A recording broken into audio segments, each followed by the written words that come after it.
eksepsi tergugat.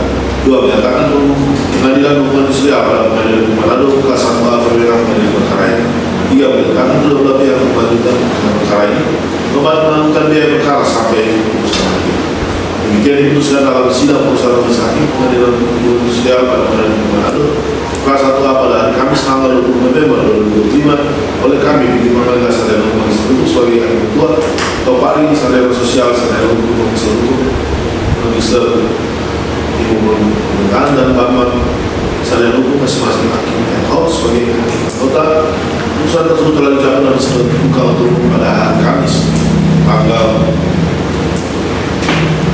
27 November 2025 dengan dihadiri oleh LT oleh Dewan Perwakilan Sarjana Hukum Institut sebagai panitia pengganti dan dihadiri oleh kuasa penggugat dan kuasa tergugat.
Ya, perkenalkan saya Miguel Kapugu bersama dengan tim advokat Pak James Rama dan Pak Nus Wasani.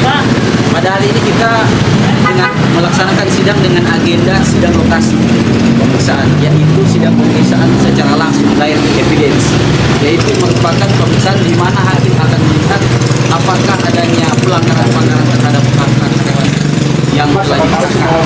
Hari ini sudah terlaksana, sudah selesai sidang lokasi, dan kami berharap klien kami ini mendapatkan keadilan, yaitu hak-hak mereka harus dibayarkan oleh pihak Bank BPR Milenial.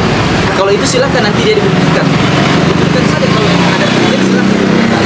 Pada intinya jangan kita berasumsi, kalau memang ada kerugian silakan ajukan. Makanya pernah saya ajukan di statement lalu, walaupun karyawan itu ada fraud maupun ada pelanggaran apa, tidak serta-merta dilakukan PHK sepihak. Tidak bisa. Sekali lagi saya tegaskan, ini bukan soal mengenai uang, tapi ini soal hak dan penghargaan terhadap harkat dan martabat manusia, yaitu karyawan kami, yang klien kami, yang kami perjuangkan sampai saat ini. Pak, mungkin ada tambahan bisa dipertegas untuk dalil gugatan, poin-poin apa saja yang disampaikan? Poin-poin yang dalam gugatan itu berisi tentang hak-hak. Di dalam itu kami juga meminta yaitu sita aset sebagai jaminan untuk membayar hak-hak karyawan tadi. Apakah hanya pesangon yang dituntut atau apa ada lagi? Ya, ada pesangon, ada uang pisah juga. Ada uang pisah. Yang soal THR itu bagaimana? Yang THR itu ada yang dipotong. Tahun berapa Pak dipotong? Itu di bulan Desember tahun 2024. Itu ada pemotongan THR terhadap klien kami, yaitu penggugat 3. Bukan semua yang 44. Dan penggugat 2, Silvia Nyangka. Kita lihat aja di persidangannya. Kita lihat hasilnya. Kalau memang seperti itu, silakan dibuktikan. Sambil saya duduk-duduk, saya coba scroll Milenia, mau coba lihat lagi dari dekat. Milenia ini ada banyak unggahan di publikasi Facebook dan Instagram untuk rekrut pegawai. Sedangkan hal yang nyata bertolak belakang dengan apa yang disampaikan di persidangan, di mana merugi. Kalau merugi itu Pak, sebenarnya orang defisit anggaran kan gitu ya. Tidak menerima pegawai. Ini lagi malah ada renovasi, bahkan masih ada penyaluran kredit. Ya kan? Saya masuk ke dalam luar biasa. Saya cuma kenal 4 orang. Berarti semua sudah berubah. Jadi formasi masih banyak, tetapi orang-orang sudah berganti. Artinya Milenia tidak ada apa-apanya. Jadi tidak ada hal-hal yang luar biasa seperti yang disampaikan untuk menghindar. Dan apa yang dibuat oleh DPR Milenia untuk saya secara pribadi adalah perbuatan melawan hukum. Saya DP Tumuka, penggugat 1. Jadi hasil sidang lokasi tadi, menurut saya seorang pengurus bank itu intinya harus integritas yang tinggi. Karena jika tidak memenuhi kriteria integritas tinggi, dia tidak boleh menjabat sebagai seorang pengurus. Tapi sangat disayangkan tadi salah satu pengurus yang ada di Bank Milenia menyampaikan hal-hal yang bukan yang terjadi. Jadi hal-hal yang tidak benar. Contohnya apa? Contohnya berkas tidak ada, tidak ditemukan. Padahal bank itu setiap tahun diperiksa oleh OJK dan kantor akuntan publik. Dan semua data-data itu harus wajib ada, diminta oleh OJK. Dan tadi tidak ada berkas. Itu buktinya apa? Jadi analisa sendiri saja. Rama, saya sebagai penggugat 3. Ya, saya sudah merasa cukup puas dengan sidang lokasi tadi karena di situ saya juga bisa berpendapat, mengutarakan pendapat saya lewat sidang lokasi tadi pada hakim, di mana dari pihak bank tidak membayar hak-haknya karena yang saya dengar karena ada pelanggaran administrasi, dan saya rasa itu bukan hal yang itu bukan alasan untuk tidak membayar apa yang menjadi hak pegawai. Jadi apa yang menjadi hak pegawai kiranya dibayarkan. Kalau memang tidak ingin bertanggung jawab, tidak ingin memakai tenaga kerja atau teman-teman kami yang lain yang dipecat, yang pensiun tidak dibayar, mediasi lah minimal. Tapi ini tidak ada sama sekali. Dari awal kami tidak mengajukan mediasi, tidak mau untuk mediasi, dan makanya sampai kita masuk ke sidang supaya kami dapat mendapatkan keadilan untuk mendapatkan hak-hak kami. Semua yang menggugat berapa orang? Ada 4 orang. 4 orang. Teman kami 1 lagi check up kesehatan, jadi dia tidak bisa ikut hadir bersama. Oke. Baik. Yang berkaitan dengan status mereka sebagai karyawan yang merasa diberhentikan. Tapi sesungguhnya sebagaimana apa yang dijelaskan tadi maupun dalam jawaban, ada yang diberhentikan dikarenakan situasi dan posisi, apalagi dia sebagai direksi yang setelah pada tahun 2024 ketika terjadi perubahan manajemen ditemukan adanya kerugian dari bank sendiri yang sejujurnya perusahaan Bank Milenia hampir tidak bisa beroperasi lagi karena kerugian yang lebih besar. Namun berbesar hatilah pemilik ini untuk menambah dana. Beliau pinjam dari mana urusan kedua, tapi satu hal yang pasti harusnya mampu menyelamatkan karyawan UPN di sini karena bisa beroperasi kembali. Di satu sisi di sisi yang lain berdasarkan perhitungan OJK dan perhitungan internal dari tim audit kami, memang kerugian itu sebagai akibat daripada manajemen yang lama, entah dari administrasinya, dari perhitungan yang tadi dicontohkan jadi oleh Pak Komisaris, di mana di sini ada permohonan kredit yang mencapai 250 50 juta nilainya dan dibayarkan. Ternyata agunan yang ada setelah itu cuma 50 juta. Nah, tentunya adalah bagian dari kerugian yang diderita oleh perusahaan ini sendiri. Itu baru satu, padahal banyak sekali.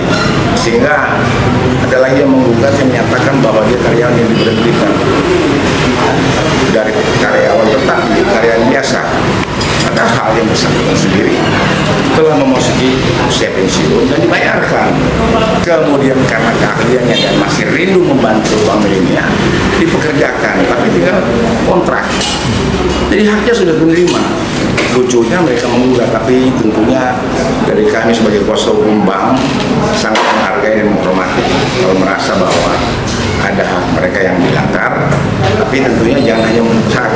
Apakah ketika BPD berjalan sejak 2002 mereka menjalankan kewajiban? Itu juga jangan menuntut hak, kewajiban tidak dijalankan.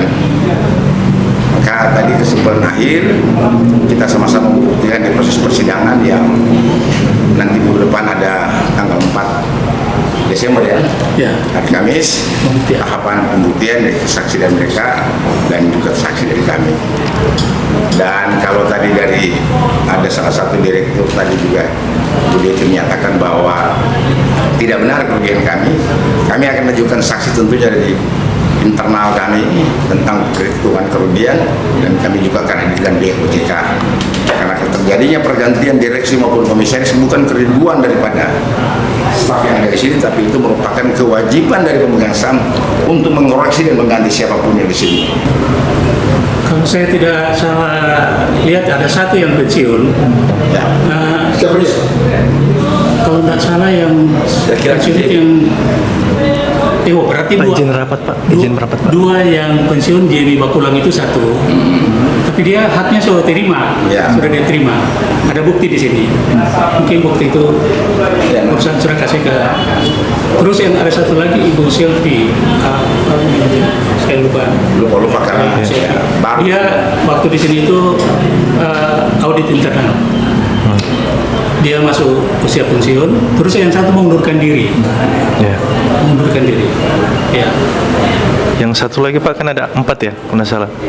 Oh, itu dia yang mantan direktur yang sudah resign lama. Resign di awal tahun 2024 kalau nggak salah. Pak, ada kami dengar info bahwa mereka juga selain pesangon, menuntut pesangon dibayarkan, juga yang ada pengutungan THR ya, kalau tidak salah Pak. Bagaimana Pak tanggapannya Pak? Kalau masalah itu kan begini, kalau masalah itu karena belum di masa beliau, tentunya kan jujur-jujurnya seperti pembuat yang satu ini kan komisarisnya itu adalah iparnya. Tanya kepada mereka, jangan tanya kepada manajemen yang baru. Kalau mereka tidak dibayarkan, jangan tanya ke Pak Cornelis, jangan tanya kepada Roy Tulung selaku direksi yang baru. Tanyalah, karena mereka yang melakukan perhitungan pada zaman itu. Hanya saya sendiri masuk di sini pada bulan Januari, itu yang saya tahu, sehingga saya mencoba mengurangi sehingga letakkan pada hukum yang ada. Oke Pak, mungkin kita terakhir pertanyaan. Ini kan kemarin sidang sudah putusan selah, artinya eksepsi, artinya lanjut pemeriksaan saksi kemarin 1 orang. Betul. Kalau kemudian dari putusan selah begini kan bunyinya, memang benar kami keberatan dengan status dia mengajukan gugatan karena dia adalah direksi. Undang-undang tidak boleh. Tapi kalau dia menggali kembali bahwa dari 2002 sampai 2014 itu yang tadi diingatkan oleh majelis hakim, sekiranya ada perhitungan, tapi kan perhitungan tidak boleh kami serta-merta mencari dokumen aja, harus cari dokumen hitung seperti apa. Dan tentunya di satu sisi yang lain kami ada mengajukan gugatan perbuatan melawan hukum tentang kerugian. Nanti aja kalau memang perbuatan dia menuntut seperti apa, kami juga menuntut seperti apa dalam gugatan tersebut. Apakah sudah Pak sudah membuat laporan gugatan yang tadi yang kerugian? Sudah, kami sudah mengajukan gugatan itu, sudah mengajukan gugatan di Pengadilan Negeri Manado juga, sama-sama berjalan dan masuk pada tahap pembuktian nanti untuk minggu depan ini. Baik, kami memahami dan mengerti bahwa kalau ada lembaga untuk membuat perdamaian itu adalah memang lembaga dari anjuran. Itu kan namanya anjuran, bukan jalan keluar. Jangan lupa itu loh. Anjuran. Sekarang saya tadi secara tegas menerangkan di atas, kami mengalami kerugian 1,8 miliar. Apakah mereka berpikir juga kami rugi? Kemudian anjuran ini harus dipaksakan kepada kami untuk bayar. Ya. Karena sampai dengan Oktober 2025, dari kerugian yang begitu besar serta diolah secara baik oleh manajemen yang baru, kita masih belum mampu mengcover 1,8. Yang baru didapat masih ada 1,3 yang bisa kami cover, masih tersisa lebih 500 juta yang kami harus cari untuk mengoreksi segala peristiwa bank ini sejak dari 2002 sampai dengan 2024 itu. Jadi anjuran akan kami penuhi, tentunya kalau terpenuhi juga gugatan kami ini perdata. Tahun buku 2004 Pak. Di 2024. 2004 itu tutup di Desember.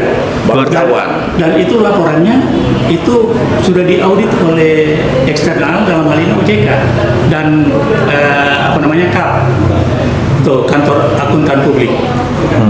Itu nyata bahwa bank ini kerugiannya mencapai 1,8 sehingga pada waktu itu OJK mau ultimatum bank ini mau dijual atau diselamatkan dengan cara tambah modal oleh pengurus. Dia tambah modal pada waktu akhir 2024 itu. Nah, digantilah pengurus yang baru. Untuk tuntutan daripada mantan karyawan ini, sebenarnya waktu di pertanyaan Bapak tadi di Hacker itu kami berusaha membantu karena mereka mau tuntut tahun-tahun kerja mereka.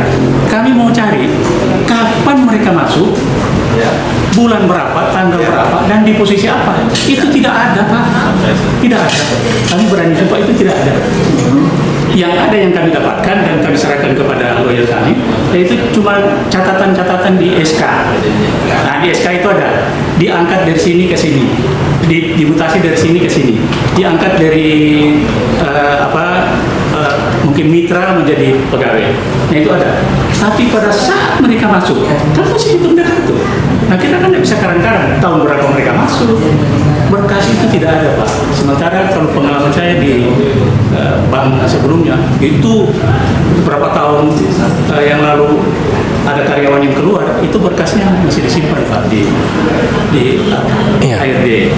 Nah, kami manajemen baru masuk dari Januari sampai tutup buku Oktober 2025 kemarin, itu kerugian masih di angka 500 juta. Ya, jadi kami masih berjuang lagi untuk, makanya dari pemilik beliau ada beberapa syarat untuk merenovasi ini karena beliau lihat manajemen sekarang sudah mulai ya. Karena kerugian itu karena apa, Pak? Karena ketidakpatuhan terhadap undang-undang dan POJK yang menjadi pedoman bagi setiap PPR yang tidak dilakukan oleh manajemen yang lama. Ya, baik. Termasuk tanggung jawab dari Direktur Kepatuhan. Saya Cornelius Tumamba sebagai komisaris di Bank Milenia. Itu baru bulan Agustus 2019 mendapat persetujuan dari OJK. Baik.